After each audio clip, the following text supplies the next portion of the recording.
We have no words. We have no words. But we have to be here. We have to. Oh Turn God. it to melody. If you are watching this recording, we are recording it right after the game has ended. So there will be emotions.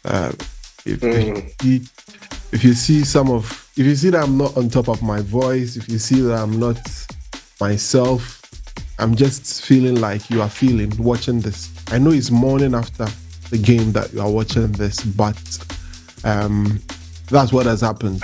Man United losing 3-0 at home to Tottenham Hotspur, a team that we have always beaten at Old Trafford. The last time they beat us, I remember, was under Ole Gunnar Solskjaer, or Jose Ole Gunnar Solskjaer. That's this 6-5-2 loss during lockdown at Old Trafford. This time around, they've come to Old Trafford. I mean, Tottenham coming to your home 3 times to beat you in the last decade shows where Manchester United is, because they are not a team that traditionally beat Man United, especially at Old Trafford. But this is a situation, and this is where United stands at the moment. But the topic for today, definitely you know it, is on the coach ERIK Ten Hag. And he has masterminded some shocking results since taking over Man United. And I'll project some of them to you to see. These are some of the shocking results that ERIK Ten Hag has supervised, as you can see. 7-0 Liverpool, 3-0 Liverpool, 6-3 Man City, 3-0 Man City, 3-0 Spurs, 2-0 Spurs, 4-0 Brentford, 3-0 Sevilla, 3-0 Bournemouth, 3-0 Newcastle, 4-0 Crystal Palace. And this is just a few of the results. We nearly lost to Coventry in the semi-finals of the FA Cup at Wembley, but for a timely VAR decision. If we are being very honest with ourselves, we've gone through some very, very, very shocking results under ERIK Ten Hag. And I've kept saying that under ERIK Ten Hag, when things go bad, it goes bad. So you can see from the result, it's either a 7-0 or a 3-0, and the team have absolutely no response whatsoever to that. And that's how I introduce today's edition of United and Everything Football, here with Kwame Intwi Boisiako. Kwame, good evening, good morning. How are you? Good evening, good morning, whatever. That was some intro. Ali, I'm so weak. Damn intro. Damn. When it rains, it pours. When the rules come off, they completely come off and direct and act. Yeah. Like I said in our previous recording, I felt he had entered into a territory of landmines. You know landmines? When in World War times, people hide mines across the field, and you just don't know where you step, and then it simply explodes. The fixtures that were simply ahead of him, I just did not see how he did not stand on a landmine for it to explode. And at the very first header, things have completely exploded. Okay. I think it's the end of the road. The writing is clearly on the wall. Okay. Let's pick some thoughts from our friends who have sent in their recordings. You listening, the recordings that you've sent to us. Let's pick some of your thoughts, some of the things that have been shared with us. And when I come back, we'll try and attempt to break down the game and see what went wrong in the game, as you would want to hear what really went wrong in the game. So let's listen. When we come back, we'll do that. But remember, subscribe to the channel, hit the notification bell, and also remember to leave a comment and drop your likes as well. It's not the best of moods for all of us. Tough. Yeah, it's a tough one. It's a really, really tough one. So let's make a quick turnaround. When we come back, we'll delve into the issues.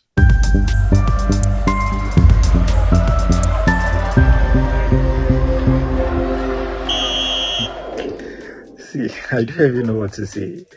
This was a tough one. A really, really, really tough one. I don't know how to call this performance. it's almost like something we've never seen. It was poor from Onana down to the last player. It was, I don't know. It was really heartbreaking watching. It's been really heartbreaking watching Manchester United over the years being consistently poor. From Liverpool's 5-0, recent 3-0, now this Bruno. I don't know, he's lost his head this season. The players are not being counted. The coach is just the coach is just out of sorts. It's almost as if we don't recognize our club anymore. I believe the people at the top really have some big calls to make, and they have to make it fast. I really don't see Ten Hag lasting much longer. It's this hits. This really, really hits. And now the big question is, where do we go from here? United 0, Spurs 3. It's clear that we need new ideas. And maybe Ineos will be thinking right now, we go back to Tuchel to come and steady the ship, and then maybe later on this, I don't know, but they've run to him before, so they might as well be thinking, can we go back? But it's clear we need new ideas. Whether they would stick with ERIK Ten Hag and then ask them to sit down as a board, coaching staff to design a new model is also an option, because it looks like this model is clearly not very top. It has some deficiencies here and there. I mean, but then clearly we need new ideas. So I don't know how we're going to tackle that. ERIK has to go. I'm sure ERIK will go. I believe ERIK will go. If he doesn't go, then he'll be forced to change things and then play in a different way, which they would all agree, because he's still saying they agree. I mean, the board and everybody is on course. So I mean, let's see. So here we are again. Another Old Trafford loss, and it's just the 6th game of the season, going around in circles, one game after the other. We just don't know what we are doing. And this time, I fully blame Ten Hag. There was no structure on the pitch today. There was nothing cohesive. I couldn't figure out what we were trying to do. This man was playing a mid-block with 11 players on the pitch. And after the red card, he started pressing man-to-man. What sense does it actually make? Like, I don't even know what to say again. I think it's time for him to go, because those players down on the pitch, half of the team are his players, and he has nowhere to hide. There are no excuses for him anymore. It's time for him to go. If he can't turn it around by the next 2 games, he should be sacked and relieved of his duties. All right, thank you very much. So those were some of the comments. You could hear it. Frustrated fans. A lot of people frustrated. Not many people happy about the situation, and it looks like the end is near for ERIK Ten Hag. This is the beginning of the end. At this point, that is what I think. Yes, this is the beginning of the end for ERIK Ten Hag. I think we all need that break. He needs the break. The team needs the break. The fans need the break. He needs to step aside. He needs to be allowed. Take him out of his misery. I mean, when the game, Kwame, before we break it down, when the game was about to start, I saw a video of Sir Alex Ferguson moving to his seat. I saw the executive, and in the shot was the wife of ERIK Ten Hag, and I was like, I hope your husband won't disgrace you today. And that's exactly what he did. But I mean, let's break down the game. What went wrong with Manchester United today? Everything went wrong with Manchester United today. If ERIK dreamt of a way things could go wrong, it couldn't have gone wrong any better. Personally, I thought the selection was probably our strongest lineup out there. And that's the thing. He's had the best part of his team available to him, the best part of his squad available to him. No injuries this time. All new signings available. Almost all new signings, except for Lenny Yoro. Lenny Yoro should be counting his blessings that he's not part of this shit show at the beginning of the season. Otherwise, people would have counted him, written him off already as an 18-year-old star of the future. Yeah. But then everybody was available to him. He sets his stores up with a lineup that a lot of fans would have been happy about from the very beginning, with a back five that is familiar from the very start of the season, and Ugarte and Menu in the middle of the park, with Bruno playing in behind Zexi, Garnacho on the right, and Rashford on the left. That's how he sets his stores. And we're thinking Spurs being Spurs, right? We'll be able to catch them because of their high line and on the break. Yeah. But then how did we set up Kwame? From the blast of the whistle We set up in the mid block and did not press. Yeah. What I was witnessing was shocking, where Spurs back five had the freedom of just passing the ball around, setting themselves up, and then passing through our line so easily. And when we did have the ball, you could see that there was no out ball for the team. We could not play out. When Spurs pressed us, we simply could not play out. Everything from the blast to the whistle pointed to a team that has been very poorly coached. And we can't even put it down to just one game. We've lost similarly against Brighton, similarly against Liverpool, similarly against Liverpool, and now against Spurs in similar fashion. Whenever he goes up against opposition who have any sort of coach on the bench who has the mettle to come up against him, match him, he's been outcoached, outclassed. That first half was atrocious. What makes it even worse is that we conceded our first goal in similar fashion to our very last game, where you have a defender running in from his half straight through our team without anybody being able to intercept. Ball goes at the back post and players are simply off duty. Dalot simply switches off. And then what is more appalling about that is he raises his hand up to say, I'm sorry. What does that change? Absolutely nothing. After we consider the first goal, you are thinking a Manchester United team that has gone behind at home would instantly switch on, press the opposition, try and get the ball back. But what did you see? A team that was just sitting back, not pressing at all, still staying in the mid block. That comes from your bench. That is a clear instruction from the coach to stick to the game plan. What game plan? A game plan that is clearly not working, but yet we stuck to our guns. And we just simply couldn't get out. We were lambs to the slaughter. But for Onana today, it could have been 6 or 7. Players got frustrated at the end of the day, and one of them, whom we have been on his case for quite some time now on the spot, who's supposed to be the leader of the team, who signed a contract to be the second highest paid player at this football club. 30-year-old, very experienced player who plays in the middle of the park, Bruno Fernandes, did the most stupid and the most unthinkable thing. I've seen people try and make all sorts of excuses for him. But what he did there is a summary of his season so far. It's a summary of what he's been for us this season, which is absolute shite. He's been horrible. He's been terrible. That moment there summed up his season. Why are you flinging your leg up there? We saw that when, what's the name of the Southampton player who did it in the game against Southampton against Ganacho? I've forgotten his name, Phillips or something. Yes, Kyle Walker. Stevens, Jack Stevens, yes. Stevens. And we call that, on first view, it did not look like that. Card. But on second viewing, the intent is there. The contact doesn't even necessarily have to be there. But when you are showing stats that high, you're asking the referee to make a decision. And he gave him a red card. He sold his team short. I felt that was cowardice. We've seen this before, right? Harry Maguire did this against Watford a few years ago in Ole Gunnar Solskjaer's last game. Cowardice. We called him a coward. And we literally abused Harry Maguire from that moment until just last season when he was able to salvage his career at Manchester United with some decent performances. Paul Pogba literally walked off the field at Anfield when we were receiving a drubbing. He did not want to be any part of it. I don't see any difference between any of those circumstances and what Bruno Fernandes just did in this particular instance. He's a coward and he should be ashamed of himself for leaving his team out there to dry. From then, we're just lambs to the slaughter. It could have been anything. It could have been anything. I don't want to talk about ERIK Ten Hag and his stupid decisions in the second half. You set this team. No, I probably should talk about it. That's why we are here. We should. That's why we are here. We should talk about it. He set his team up in the first half not to press. And funny enough, when we did go a man down, that's when he set his stalls out to now press and go man for man marking. Literally opening himself up, right, to concede more goals. How stupid can you get?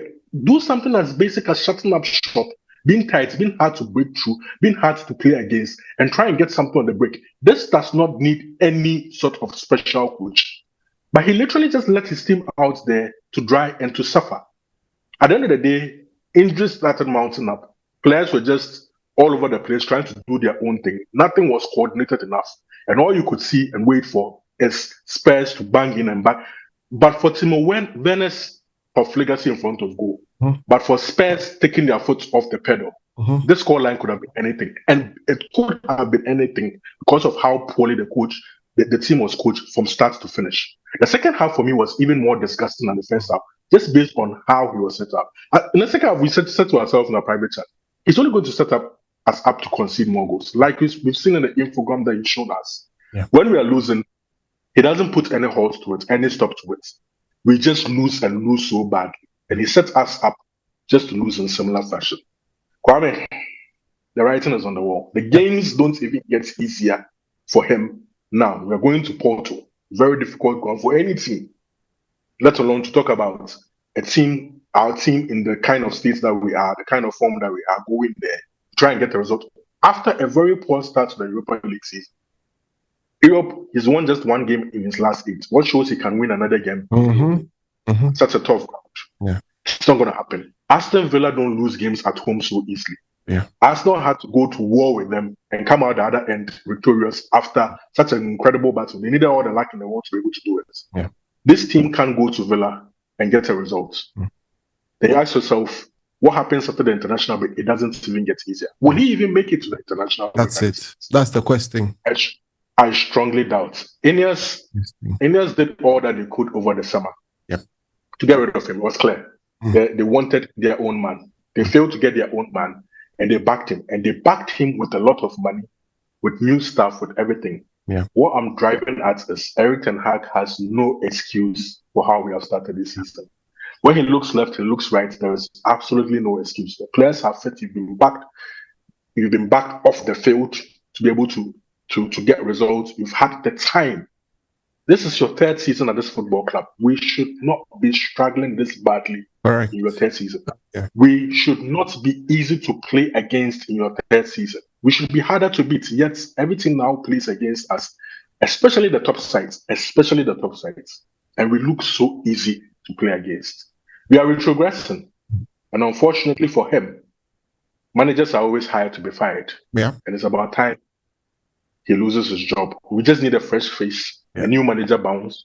The season is not lost yet. It's early enough. Six games into the season. There is still a lot more to be salvaged. Yes. If we wake up tomorrow to the news that ERIK Ten Hag has been fired, I don't think any football fan, any Manchester United fan will be surprised at this point. No United fan will be surprised. I just hope that by the time we release this and you are watching, it wouldn't be that ERIK Ten Hag has been sacked. It will make our video Pascal, but we hope it doesn't. But I feel it's time for him to go. I told you at some point that I'd lost confidence in his coach. I had lost confidence in the things that he was doing. Right after the Liverpool game, you could just clearly see that a team can be this bad. A team can be open. I mean, it's always about we see the idea. We see that we've been seeing the ideas, but still, things are not coming together. Things are not coming together. I hate one thing that annoys me is the comparison people make about some coaches coming in and imprinting their style and all of that. It pisses me off, but you can't help it. Sometimes you just can't help it. It's something that I just don't want to hear. But ERIK Ten Hag, it's clearly making it so obvious. He's making a lot of people bring in a lot of things about the things Ole said about peace masking or can be an ego thing and all of that. It's all of these things. It pisses me off, but it makes it true. It makes it true, and it's something that I don't want to hear. I mean, it worries me. It worries my heart. I was watching the game at a pub, right? I was coming from a place, so I had to drop at a pub so I could get to watch the full game. And anybody that entered the pub that was a United fan was like, "Oh, is it about say?" Some people entered, and on the 4th minute, we are concerned, like, say a kind. We just said it. They've given up. Everyone is the right. Is absolutely. We talked about we mentioned we told you everybody there was like United dear, United dear. But Kwame, we've been here before, haven't we? Even the manager who said all those things, he went through the same. He couldn't. The manager before him went through. we hang on to the hope that things can change, yet ultimately we end up in the same. Yes, like I always say, it's like we are stuck in a loop, in a cycle, Yeah. and we haven't found a way to break the cycle Yeah. yet. Yeah. What makes this even more disappointing is the fact that Erik Ten Hag, compared to the other managers, has been backed and backed over there. Big time. He has no He has been excuse backed more compared to, than any manager in United history. yeah, no excuse compared to Ole, no excuse compared to my daddy Jose Mourinho, no excuse even compared to Louis Van Gaal. He has been backed and backed over the hill. See, you can't even point to the fact that he doesn't have the right people backing him. What We've gone through. if I'm we've gone through the Glazers, mail if of I'm the getting. Glazers, I am putting pressure on Ineos to sack him.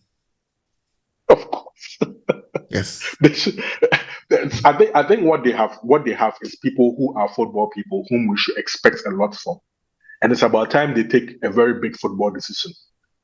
They've made a lot of decisions at the football club. One of them, in keeping Erik Ten Hag, seems to have backfired. Yeah. As quickly as possible, they should rectify that situation. Else, another season will simply be lost for no reason. I think a new manager comes in and still salvages this season some way, somehow, because I don't think the squad that we've assembled is a bad squad. It is never Just a bad squad. It needs far, far better coaching than the one that we are witnessing right now. Far, far, far better. Far better coaching than that. So that's where we stand at the moment. But maybe we can discuss a few of the players as well. Some of them very shocking. Very, very shocking. Bruno Fernandes really shocked. I mean, let me pretend to be shocked. But when I can't believe how he started this. Honestly, I can't. It's shocking. Is it that he doesn't want to? What goes? You see, this thing. You see, say what you're going to say. Finish what you're going to say. Finish the sentence. I want you to finish. Play? You see, this is what happens. When things are going so bad, the same line goes for almost every single player. Who's most associated with this line at the football club? Beside Bruno Fernandes, who else is associated with this? Rashford, they go like, does he want to play for this club? When things are going wrong, it's the same rhetoric, doesn't it? You cannot tell me Bruno Fernandes is not passionate enough and doesn't want to play for this club. What? So you ask yourself, then what is the real problem? They need new ideas. Maybe they are stuck. They are caught in two minds. Should I do this? Should I do that? Am I doing it right? Am I not doing it right? I mean, Kwame, I don't think what they are doing, what the manager is now trying to, it's not working. It's not working. They're just done out there. It's not. You see, this is the fear. The fear was when you don't get in results, you don't get in the goals. At a point in time, it's no longer about players missing chances and this happening and this happening. The team will lose confidence, they'll lose belief in what you're trying to do. And ultimately, you see the kind of results that we are seeing now. It still comes back to Erik Ten Hag. At the end of the day, it still comes back to Erik Ten Hag. He has had all the time and all the backing and everything that any manager could have dreamt of post Alex Ferguson. If he can't pull it off, he should simply stand aside for somebody else to continue. The question now is, if we pull the plug, who is the next manager? Who is the next? Some people have always dreamt of Ruud van Nistelrooy stepping in. I believe Ineos have their own man already sitting at home waiting. They would go back to him and try and resolve all the issues that they may have had over the course of the summer, and then bring him in. And that may fuel us even going back in January to get maybe one or two players to sort of satisfy him, because he would also come and make his own demands for his own players. That's typical of every single coach. Yeah. He wouldn't come and say, oh, the squad is just good enough and I'm going to work with it. Irrespective of the fact that we would expect a lot from him, he would also need his own players. So all I'm saying is, you're back to square one, Kwame. You're back to square one. Back to square one. We definitely know that Erik Ten Hag is not going far. We know it. That's what that one is obvious and it's clear that Erik Ten Hag isn't going far. So that's it. That's it with the analysis of the games. Let's quickly look at the FPL and then something that will give Kwame joy. So let me. I can't even be all because he's leading me. So don't worry. I'll say it. No, honestly, I would have wished I was leading you under better circumstances. Nonetheless, you have to let the public know. Top 10. Top 10. Top 10 now. Ibrahim Amin leads as it stands. As at the time we are saying this, the bonus points and all those things haven't been added. So just California has been overthrown. California has dropped to second. I don't know. Let me see his team. his team really disappointed. He had Garnacho and the likes in the Haaland field to score and all of that. But Ibrahim Amin, top 10. That's his name, top 10. He's number 1 on the top 10. So top 10 is number 1 on the top 10. Ibrahim Amin, California, has dropped. Star Hunter, Victor, he's now number 4 or number, yes. Top 10. So the top 10, as you can see, is being projected there and all of that. If you want to see where I am dropped from number 20 to number 50 to now number 93. Kwame has now climbed to... Hey, I can't find him. Has he risen that? You won't find me. You will not find me. Has he risen that high? God have mercy. Kwame, where are you? Or maybe they've not updated. So perhaps I can't find you. It's okay. That's fine. That's okay. What's happening is that he's leading me now. Anyway, By a lot, actually. yes. By a lot. As It's you not can even close. As you can see at the top, that's the code. Please remember to join our FPL. And to all those who brought in your videos, thank you very much. Thank you very much, Kwame. It's a very short episode. We'll be back in the course of the week with our guests where we discuss the game against FC Porto. Kwame, you want something to say? What? Oh, no. Okay. I've dumbed all my words. Okay. There's no more I can say. All right. It's a wrap. Thank you very much. See you on the next one. Remember to subscribe, like the videos, share your comments, and also share with your friends. We'll see you on the next one. Have a great time. Bye-bye.